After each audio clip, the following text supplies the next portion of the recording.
Hi, my name is Trinity, and welcome to Kids Talk Church History, a one-of-a-kind podcast where kids investigate the history of the church. Over 2,000 years ago, Jesus said, "I will build my church, and the gates of hell will not prevail against it." Has he kept his promise? How has Jesus built and preserved his church against all odds? Come with us on a trip through church history to find the answer, here on Kids Talk Church History.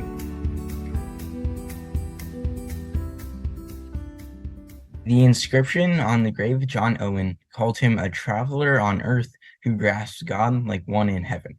Later, he was called the Prince of Puritans.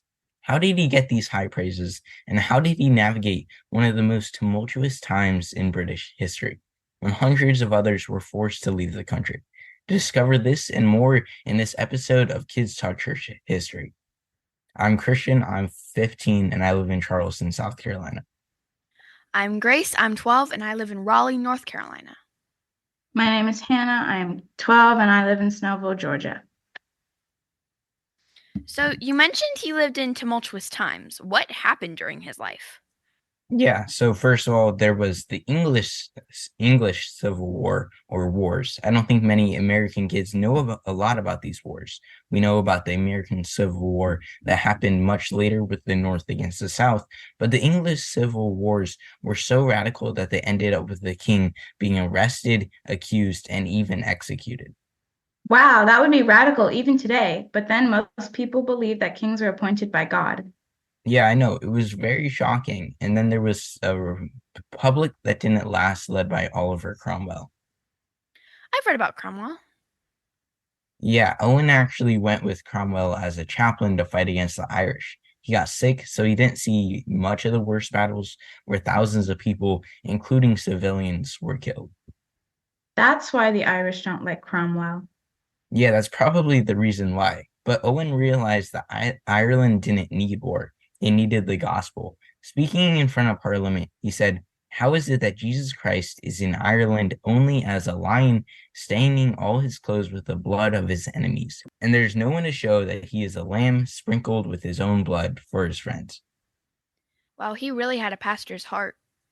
Yeah, he really was a pastor at heart. Even when he moved to Oxford to teach, he wrote as a pastor. One of his books was written to help his students to resist sin. It's called Mortification of Sin. Can you remind me what mortification is? Yeah, I think it means putting something to death. You said that he managed to stay in England when hundreds of pastors had to leave the country. How did he do that? Well, that was partially because the new king, Charles II, really liked him, but he still ran into a lot of danger because the Puritans were not allowed to meet, to worship, and pray, which he still did in secret, and also lived during the Great Plague and the Great Fire of London. Wow, he led a quite dangerous life. Yeah, by reading about his life, you can actually learn a lot about the history of England. But instead of telling you everything I've read about it, let's talk to our guest who knows much more than any of us. He's the director of Church Society in England and has written much about John Owen, Dr. Gatiss. Thank you so much for joining us. Oh, thank you for having me. Should I introduce myself as I'm Lee and I'm 51 and I live in Cambridge, England? No, that is totally fine. I think we can stay by. So you heard our short introduction. Is there anything that we maybe got wrong? Oh, it all sounded good to me. And I love that quotation about Jesus Christ being in Ireland as a lamb sprinkled with his own blood, not just a lion sprinkled with the blood of his enemies. It's a great quotation and shows, as you rightly said, his pastor's heart and wanting to reach out to people with the gospel. Yeah, so we mentioned that John Owen has been called the Prince of Puritans. Why do you think that was? Well, it's a good one. He wasn't literally a prince, of course. He wasn't related to a king, except King Jesus, I suppose. But he was a great one amongst all the Puritans. So I think sometimes people are called a prince among men or a prince of something or other because they're a great one. And he certainly was a great Puritan. And he was also involved in politics at the very highest levels. As you rightly said, he was associated with Oliver Cromwell. So that's why he's called a prince of the Puritans. Why did Oliver Cromwell choose Owen as his chaplain? That's a great question, Grace. I think he chose him as his chaplain because Owen had preached in Parliament, or to the MPs in Parliament, the members of Parliament, on a couple of occasions, and Cromwell would have heard him and been really impressed by what he heard. He liked his sermons, and he liked John Owen's views on things. They shared a lot in common, and so that's why Cromwell would have picked him as his chaplain. When he met him, he said, "You, sir, are the man that I must be acquainted with." And Owen said, "I'm sure that would be more to my advantage than to yours," which is a very humble reply, isn't it? When people think of Puritans, they often think of serious men and women dressed in black and having no fun. But Owen practiced javelin throwing when he was in college and wore red boots as a teacher. Do you think he was unique, or do we just have the wrong idea about Puritans? That's a great question, Hannah. I love that. He was also criticized for having too much powder in his hair, which was a fashion at the time to do that sort of thing. And people criticized him for that. So I think, there were many different personalities amongst the Puritans. They're not all the same. Their enemies didn't really like them. They didn't like their views about doctrine, teaching of the church, or about politics. And so their enemies often talked about them as being too serious and boring, when actually, if you look at the Puritans, they're very adventurous and interesting people. So I think that's even the name Puritan is supposed to be a bad word. It's supposed to be putting them down. And I think this view of the Puritans as boring and drab and uninteresting people comes from their enemies, not from reality. We have a wrong view of Puritans. Do you think he kept throwing javelins after he graduated from college? It's a good question, but I think probably not, because he wouldn't have had so much time after college. Things got serious and he had a very responsible job. And so I don't think he would have had time to do that so much. So we mentioned John Owen's book of Mortification of Sin. I think it's still pretty popular today, but I've heard that John Owen's writings are pretty hard to read. What would you say? Yes, and people do hear that about him. And it's true, some of his works are very academic. They're very scholarly. They're written for other professors to read. Many of his things are in Latin, and he often quotes from Greek or from Hebrew and expects the reader to understand that. But, not all of his writing was academic for scholars and professors. Many of his books are actually sermons that he originally wrote to preach to teenagers like you three. So many of them were for university students. And in those days, when you went to college, as you say in America, or university, as we call it here, you might be only 12 or 13 years old. Owen himself was the same age as Grace and Hannah when he went to Oxford University. So later, when he's preaching to university students, he's preaching to 12, 13, 14-year-old kids. And I think those, if you just update the language a little bit, are understandable and really helpful for anybody, even kids, to read. Speaking of books, Mrs. Carr said that you just published a daily devotional from Owen's writings that might not be too difficult for preteens or teens like us. What do you think?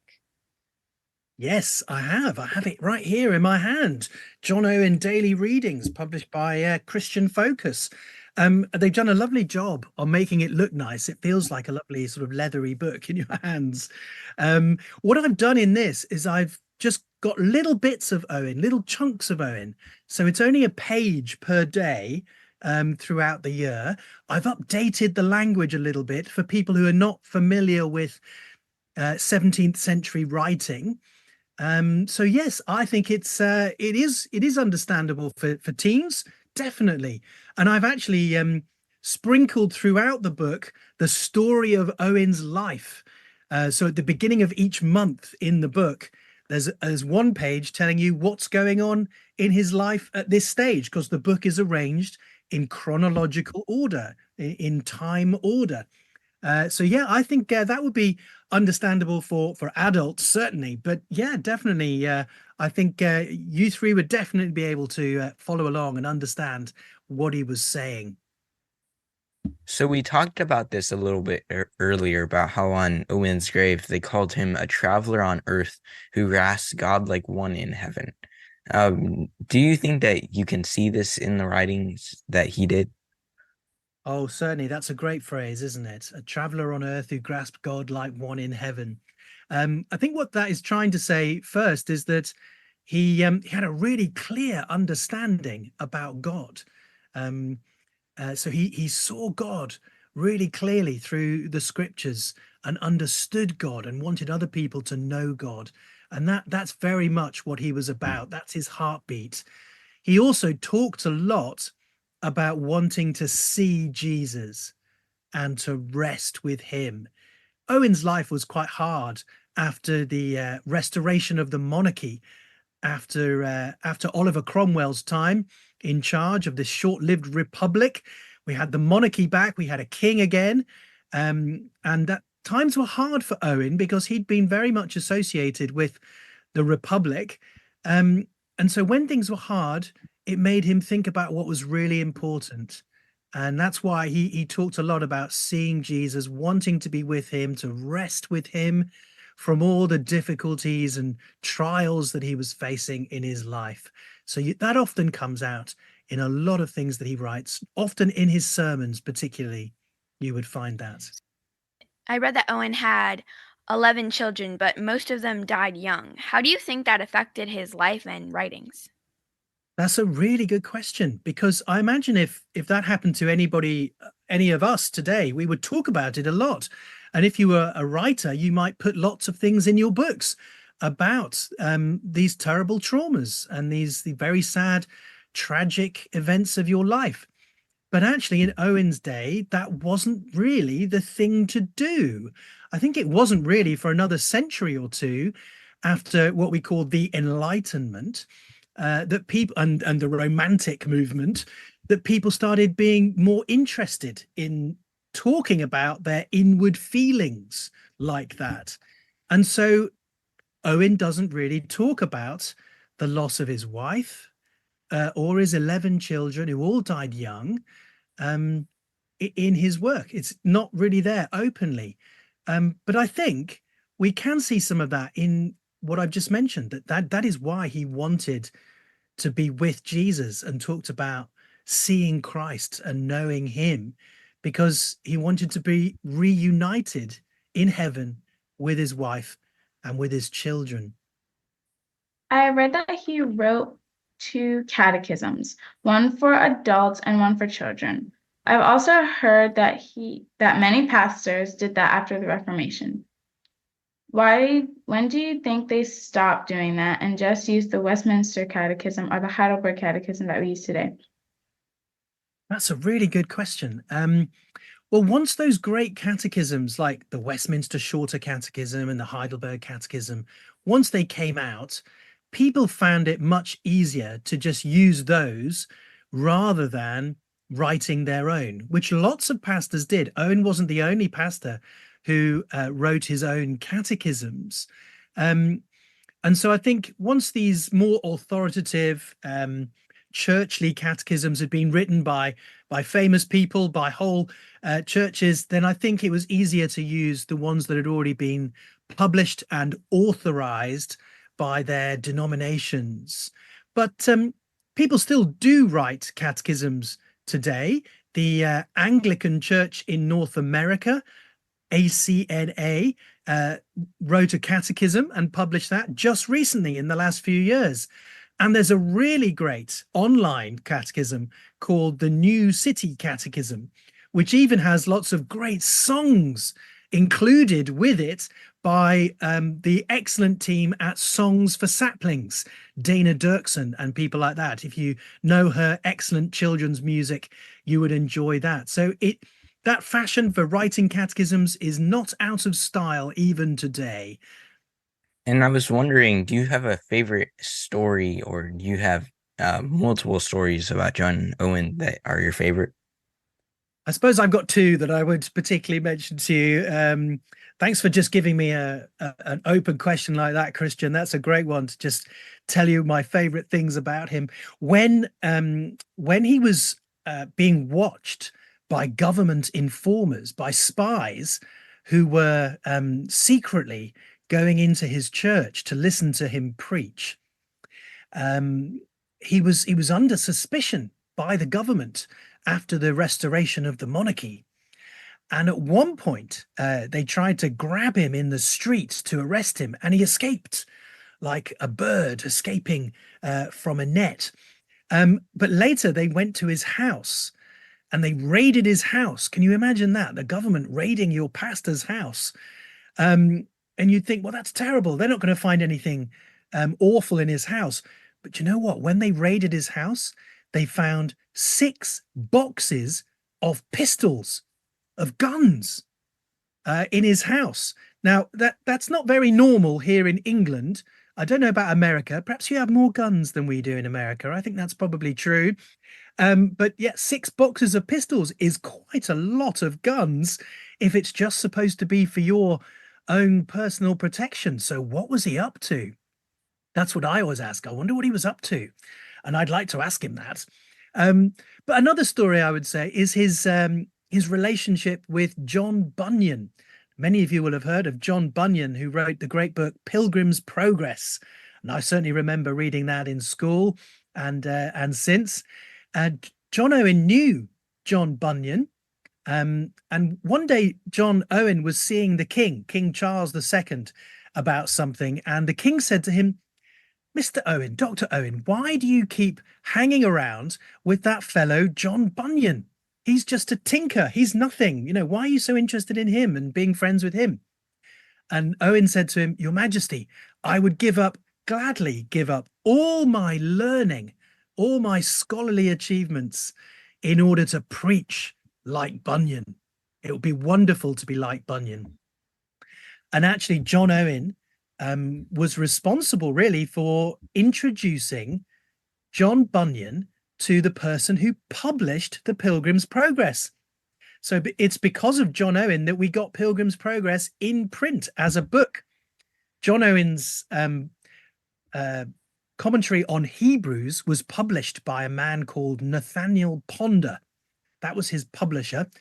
And one day Owen introduced him to Bunyan and said, you know, this is John Bunyan. He's got a great book in him. You should publish that. And that's why we got Pilgrim's Progress. Later in life, of course, we know that John Bunyan was in prison, and it's because of John Owen and others, but John Owen particularly helped Bunyan to be released from prison. So even though Owen didn't agree with John Bunyan about everything, they had disagreements about whether you should baptize infants or not. For example, they didn't agree on that. But John Owen certainly admired and respected John Bunyan immensely. So I love those two stories. The 6 boxes of pistols in his house. What was he up to? And also the story of how he knew and was friends with and admired the great John Bunyan. Yeah, so staying on that topic about what is your favorite story? I have another question. What do you think is your favorite book by Owen? Wow. It might be hard to choose. John Owen wrote a lot of books, and in the new edition of his works that we're publishing with Crossway, the complete works of John Owen, there are 40 volumes, and they're all big fat volumes as well. So there's a lot to choose from. But I think my favorite would have to be his commentary on the book of Hebrews in the Bible. And I actually own a first edition from 1668 of that book by John Owen. And this is one of my prized possessions, which I've studied an awful lot and have in a special place in my house. So his commentary on Hebrews, it's a very long commentary. It's 2 million words long. 2 million words long. So if you just think about that, he wrote a commentary on one little book of the Bible that is actually 2 or 3 times as long as the whole Bible put together. So that is a lot. And that's what I studied in order to get my PhD. And so I do love his commentary on Hebrews. There's so much good theology and good writing in that book.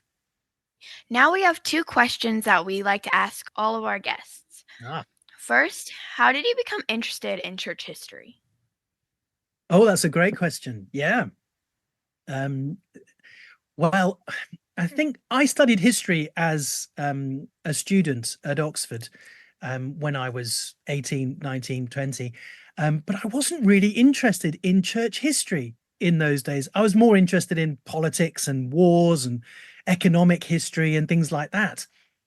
But when I was training to be a pastor, I did lots of work on Greek and Hebrew and languages from the Bible, and I was interested in that.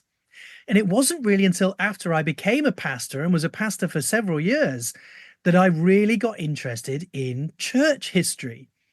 What happened was I heard some people who really should know better saying some very silly things about the church of the past, silly things about church history.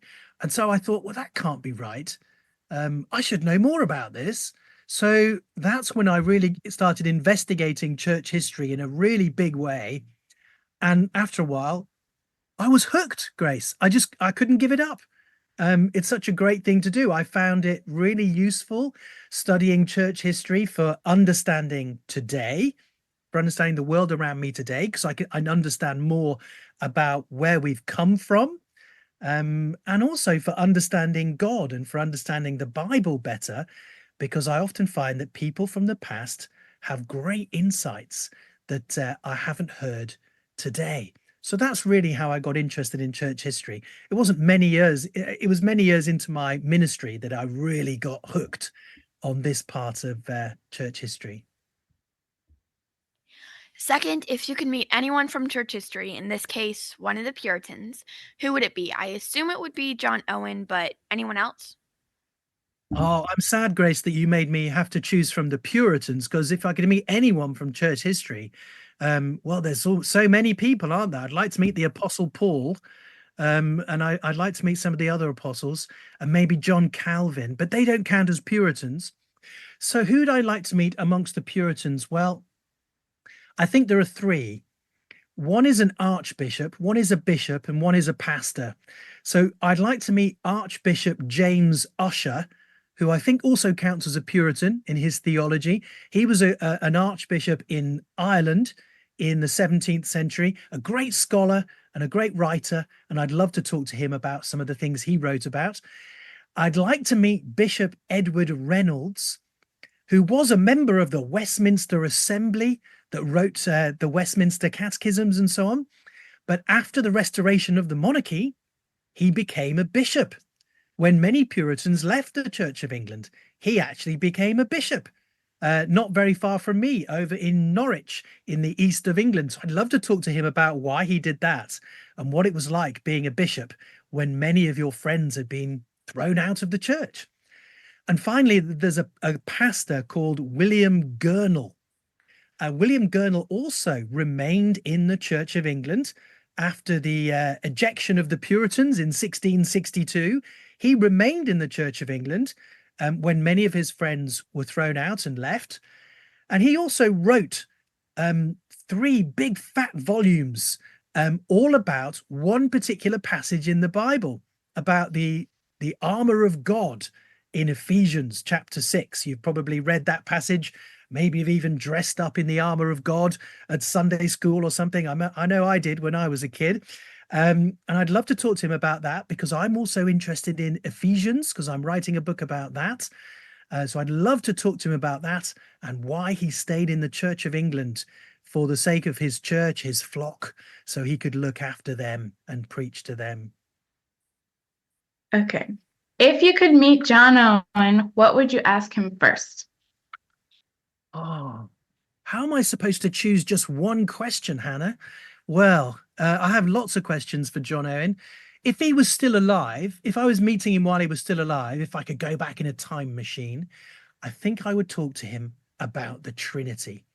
He had some really interesting thoughts on the Trinity, on the covenant between the Father and the Son, and also about the distinct relationships that we have with the Father and with the Son and with the Holy Spirit, and how we have distinct communion with each person in the Trinity. I'd love to talk to him about that. Some of the things he wrote about it slightly confuse me, and I'd want to ask him to clarify. So that would be good. But if I meet him in heaven, if it's in the future, and I hope I will, there'll be a long queue of people wanting to go and meet him, I think, because he was such an interesting figure. But I think I would ask him, now that we're in heaven, Dr. Owen, is it all that you hoped it would be? That's what I would ask him. Well, Dr. Gatiss, we are so thankful that you decided to spend this time with us. And listeners, keep telling us what you think of these episodes and keep asking questions. We'll pass them on to our guest experts as soon as possible. And we're planning a big giveaway for Christmas with a bunch of books by Simonetta Carr, courtesy of Reformation Heritage Books, including one on John Owen. So be sure to enter. In partnership with the Alliance of Confessing Evangelicals, and on behalf of my co-hosts, Grace and Hannah, I'm Christian. Thank you for listening to Kids Talk Church History.